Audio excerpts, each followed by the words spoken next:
Les lustres en cristal de l'hôtel particulier projetaient des éclats de lumière dansant sur les sols en marbre alors que je regardais ma fille de 10 ans, Léa, naviguer à travers la foule des prétendus amis d'élite de ma sœur, Victoire. Cette fête d'anniversaire était exactement ce à quoi je m'attendais, excessive, ostentatoire et conçue pour rappeler à tous la soi-disant supériorité de Victoire dans la hiérarchie familiale. Léa portait sa robe bleue préférée, celle que nous avions choisie ensemble chez Monoprix le mois dernier. Ce n'était pas une robe de créateur, mais elle l'adorait, et cela me suffisait. Elle serrait contre elle un petit sac cadeau contenant le bracelet pour lequel elle avait économisé son argent de poche pendant 3 mois. Tata Victoire va l'adorer, maman, m'avait dit Léa dans la voiture, il y a sa pierre de naissance dessus. Je ne lui avais pas dit que Victoire le mettrait probablement de côté sans même un second regard, car certaines leçons, les enfants doivent les apprendre par eux-mêmes. Victoire tenait salon près du grand escalier, entourée de son cercle habituel d'admirateurs, portant une robe qui coûtait probablement plus cher que le loyer mensuel de la plupart des gens. Elle avait épousé Marc-André il y a 5 ans, un homme issu de la haute bourgeoisie travaillant dans la banque d'affaires, et depuis, elle s'était transformée, passant de ma sœur occasionnellement agaçante à quelqu'un que je reconnaissais à peine. Voilà la parente pauvre, ai-je entendu l'une des amies de Victoire chuchoter alors que Léa s'approchait avec son cadeau, c'est la sœur de Victoire, celle qui travaille dans cette banque de quartier, c'est tellement charitable de la part de Victoire de les avoir invités. Léa a marqué un temps d'arrêt, mais elle a continué d'avancer. Je suis restée en retrait, la laissant gérer ce moment seule, car elle était bien plus forte que ce que les gens pensaient. Joyeux anniversaire, Tata Victoire, a dit Léa en tendant le sac cadeau à 2 mains.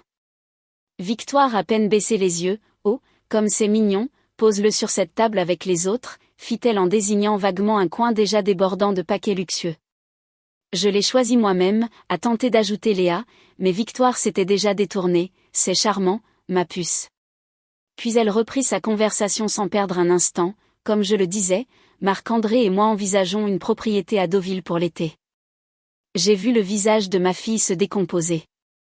Elle a posé le cadeau avec précaution, puis est revenue vers moi près de la table des rafraîchissements. Elle est occupée, maman, a dit doucement Léa, il y a beaucoup d'invités. Je sais, ma chérie. La fête continuait autour de nous dans des vagues d'élégance forcée, avec des serveurs en veste blanche impeccable circulant avec du champagne et des amuse-bouches qui coûtaient plus cher par bouchée qu'un repas complet, caviar sur toast, verrine à la truffe et mini-pâtisserie ressemblant à des œuvres d'art. Les amis de Victoire riaient trop fort à des blagues qui n'étaient pas drôles et citaient sans cesse des noms de lieux prestigieux, des chalets à Courchevel, des clubs nautiques à Monaco ou des internats privés en Suisse.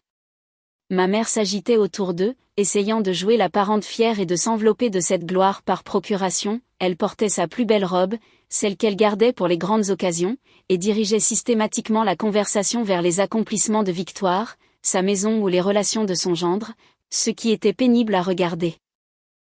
Je sirotais mon champagne, certes excellent, en observant ce théâtre social. Ce n'étaient pas les amis de Victoire au sens propre du terme, mais des accessoires de statut social, des gens qu'elle collectionnait comme les tableaux sur ses murs, chers, impressionnants, mais finalement vides de sens. Léa restait près de moi, intimidée par la foule. Quelques enfants des amis de Victoire étaient présents, mais ils ignoraient complètement Léa, une fille d'environ 12 ans à regarder la robe de Léa avec un mépris non dissimulé avant de se détourner, et bien que Léa ait prétendu ne rien remarquer, je l'ai vu lisser nerveusement le tissu de sa robe. Puis vint le moment que je redoutais, Victoire a fait teinter son verre pour réclamer l'attention. Merci à tous d'être venus fêter cela avec moi, cela signifie tout pour moi d'avoir mes amis les plus proches ici. Dans notre demeure, elle fit une pause pour l'effet dramatique, et bien sûr ma famille, même les membres les moins fortunés. Un rire poli parcourut la foule et j'ai senti ma mâchoire se crisper. Nous avons mis un sacré désordre, n'est-ce pas, a continué Victoire en désignant les restes de l'ouverture des cadeaux, les rubans et les assiettes vides éparpillées. Je suis sûre que le personnel s'occupera de la majeure partie, mais, son regard se posa sur Léa. Douce Léa, ma chérie, tu peux aider les employés à débarrasser, ce sera un bon exercice pour toi. Le silence se fit dans la pièce et tous les regards se tournèrent vers ma fille. Le visage de Léa devint rouge de honte, elle me regarda avec une expression de confusion et de blessure profonde. Quelque chose de froid et de tranchant s'est cristallisé dans ma poitrine. Un exercice, ai-je dit, ma voix coupant le silence. Un exercice pourquoi exactement, Victoire? Au clair, ne sois pas si susceptible, a répondu Victoire d'un geste dédaigneux. Je pensais juste que, compte tenu de votre situation, il est bon que les enfants apprennent la valeur du travail acharné, Dieu sait que Léa n'héritera pas de grand-chose. D'autres rires inconfortables suivirent. Ma mère m'a attrapé le bras. Claire, s'il te plaît, ne fais pas de scène. J'ai doucement retiré sa main et j'ai fait un pas en avant. Tu as raison, Victoire, Léa doit absolument comprendre la valeur du travail, je m'en suis assurée. J'ai marqué une pause, laissant toute l'attention de la salle se focaliser sur moi. Mais je suis curieuse, quand prévoyais-tu de dire à tout le monde ici que ta maison fait l'objet d'une saisie immobilière demain? Le sourire de Victoire se figea. Quoi? La saisie, ai-je répété calmement. Le cabinet de Marc-André s'est effondré il y a 3 mois, n'est-ce pas? L'enquête de l'autorité des marchés financiers, les actifs gelés, les poursuites pénales en cours. Je travaille au département des contentieux à la banque BNP, Victoire, je vois passer ces dossiers tous les jours. Son visage se vida de son sang. Tu ne sais pas de quoi tu parles. Vraiment? Veux-tu que je sorte les documents? Vous avez 4 mois de retard sur le prêt immobilier, la banque a envoyé le dernier avis il y a 2 semaines et l'expulsion par huissier est prévue pour demain matin à 9 h. J'ai sorti mon téléphone, je peux montrer le dossier à tout le monde si tu veux, tout y est, les traites impayées, la ligne de crédit hypothécaire en défaut et le deuxième prêt que tu as contracté juste pour maintenir ce train de vie. Marc-André s'est frayé un chemin à travers la foule, le visage pourpre, ce sont des informations confidentielles, vous n'avez pas le droit. C'est une information publique dès lors que la procédure de saisie est engagée, ai-je coupé. N'importe qui peut consulter le registre au tribunal, je fais juste gagner du temps à tes invités. Claire, arrête ça tout de suite, a sifflé ma mère. Mais je n'avais pas fini. Voulez-vous connaître la partie vraiment intéressante, ai-je dit en regardant directement Victoire. Depuis 2 ans, chaque fois que tu appelais maman en pleurant pour des problèmes d'argent, elle m'appelait. Chaque fois que tu avais besoin d'aide pour un paiement, chaque fois que les revers de Marc-André menaçaient votre standing, maman m'a supplié de t'aider. La bouche de Victoire s'ouvrit, mais aucun son ne sortit. Et je t'ai aidé, ai-je continué.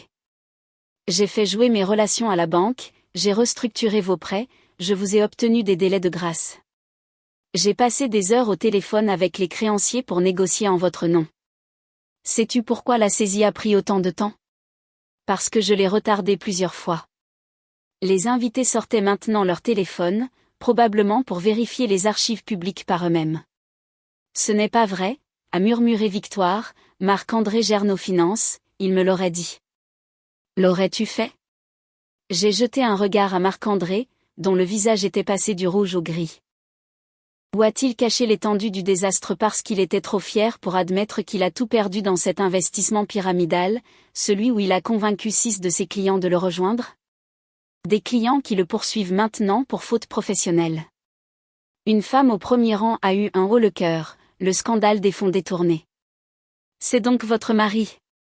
Claire, tu es en train de tout gâcher, a plaidé ma mère. Non, maman, c'est Victoire qui a tout gâché quand elle a décidé d'humilier ma fille à sa propre fête d'anniversaire. Je me suis retournée vers ma sœur, tu voulais que Léa aide le personnel à nettoyer? Voici la réalité, après-demain, tu n'auras plus de personnel, tu n'auras plus cette maison, la banque saisit tout ce qui n'est pas protégé par la loi, ce que Marc-André a d'ailleurs oublié de déclarer. On peut arranger ça, a dit Victoire désespérément, tu travailles à la banque, tu peux l'arrêter, tu as dit que tu avais aidé avant. J'ai aidé avant, alors que tu me traitais comme une inférieure pendant que je sauvais ta vie financière. Chaque fois que tu faisais des remarques cinglantes sur mon travail, ma maison ou les vêtements de ma fille, j'aidais parce que maman me le demandait et parce que je pensais que tu finirais par comprendre que la famille compte plus que l'argent.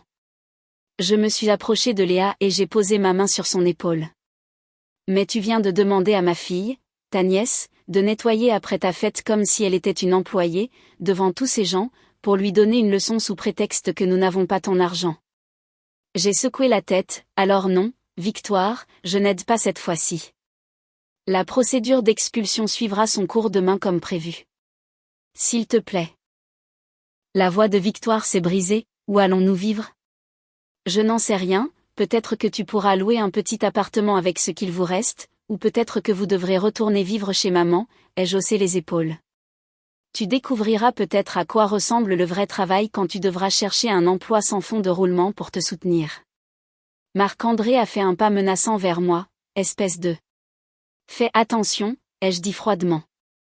Je connais personnellement plusieurs des avocats qui gèrent les procès de tes clients, dis un mot de plus et je m'assurerai qu'ils soient au courant de chaque actif caché, de chaque compte offshore et de chaque transfert louche que tu as fait ces 6 derniers mois. Il s'est figé. Le silence dans la pièce était assourdissant. Les amis de Victoire se dirigeaient déjà vers la sortie, probablement impatients de propager le scandale. Ma mère semblait sur le point de s'évanouir. Tu devrais partir, a dit Victoire tout bas, les larmes coulant sur son visage. Nous partons, ai-je acquiescé. Viens, Léa. Ma fille a ramassé son sac cadeau sur la table, Victoire ne l'avait même pas ouvert, et nous nous sommes dirigés vers la porte. Claire, a crié ma mère, comment as-tu pu faire ça à ta propre sœur? Je me suis arrêtée et je me suis retournée, comment j'ai pu? Maman, j'ai réparé les bêtises de Victoire pendant des années alors qu'elle me traitait comme une moins que rien. Je lui ai donné chance après chance, mais elle a franchi la ligne ce soir. J'ai regardé ma fille, personne n'humilie mon enfant, pas même la famille. Nous avons quitté le manoir, qui appartiendrait bientôt à quelqu'un d'autre, et sommes montés dans notre modeste Peugeot 308. Maman, a dit Léa alors que je démarrais, tata Victoire va vraiment perdre sa maison? Oui, ma chérie, parce qu'oncle Marc-André a fait de mauvais choix. Léa est restée silencieuse un moment. Est-ce que tu aurais vraiment pu l'empêcher? Je l'ai regardée, j'aurais pu la retarder encore, peut-être leur gagner quelques mois de plus. Mais tu ne vas pas le faire.